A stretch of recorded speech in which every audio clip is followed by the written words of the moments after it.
Thank you very much. You know, of our talks today, 3 of them specifically had to deal with various aspects of Fethullah Gülen's approach to Sufism, but they take up very different approaches to this. Professor Kilich's paper takes up a biographical approach to exploring the Sufi elements in Gülen's thought. I'm really grateful to Professor Kilic for recreating, as he did, the spiritual and intellectual atmosphere of Erzurum in the late 1940s. And we see Gülen growing up in a family where both his mother and his father were disciples of Muhammad Lutfi Effendi, prominent Sufi of the Naqshbandi Khalidi order. Then we see this influence upon him very early in his life. This was the kind of religious circles he was living in. But remember, there are no tekkes. They've already been suppressed. And so then what Mr. Kilic says in his paper, but he didn't get a chance to say today, is the significant moment in the life of Fethullah Gülen when he was introduced by a man named Muzaffar Aslan to the Risale-i Nur.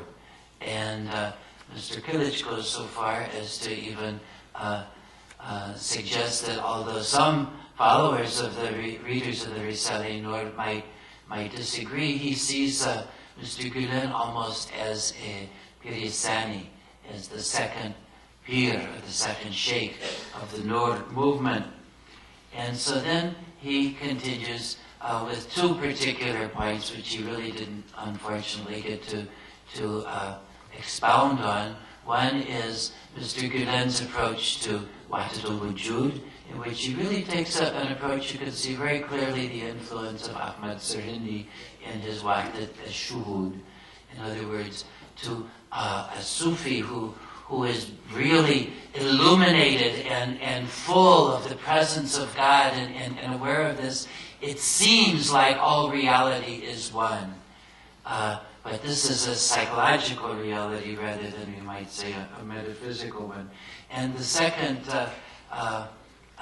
passage that Mr. Kilic offers us is a very beautiful passage taken from Gülen on kind of a nostalgic view of the tekke, which by then had been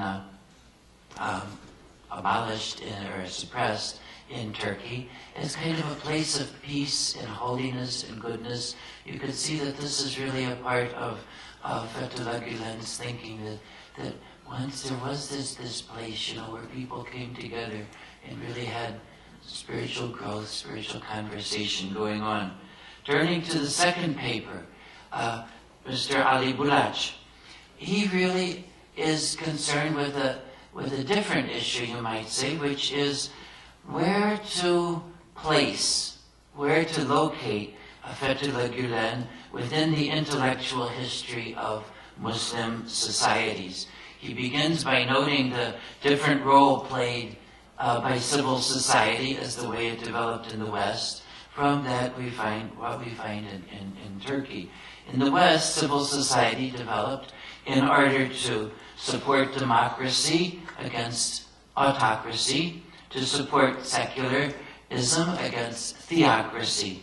Whereas in Turkey, it's the secular intellectuals who we're seeing the opposite, who exclude the religious point of view, who establish an intellectual hegemony, who support state authority against independent efforts of civil society. So this is a very different context.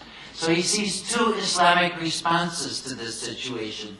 One is what he calls statutory Islam, and the other is civil Islam. Statutory Islam is concerned about an Islamic state taking power and then governing well. It doesn't tolerate diversity. Civil society is more, civil Islam is more concerned about revising people's mentality, personal transformation.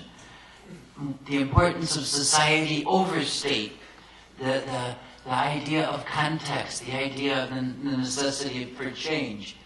So Mr. Gülen suggests that the starting point, that statutory Islam is trying to answer the wrong question. Its question is, why have Islamic societies fallen behind the West? And trying to answer this wrong question, it comes up with either an aggressive stance, well, the West isn't all that good, or it comes up with an apologetic stance. Actually, Islamic societies are just as good as the West, if not better. He says that they get the wrong starting point. Civil Islam, which he sees Fethullah Gülen is one of the really good exponents of, and he says the question they're asking is, what can Islam offer the modern world?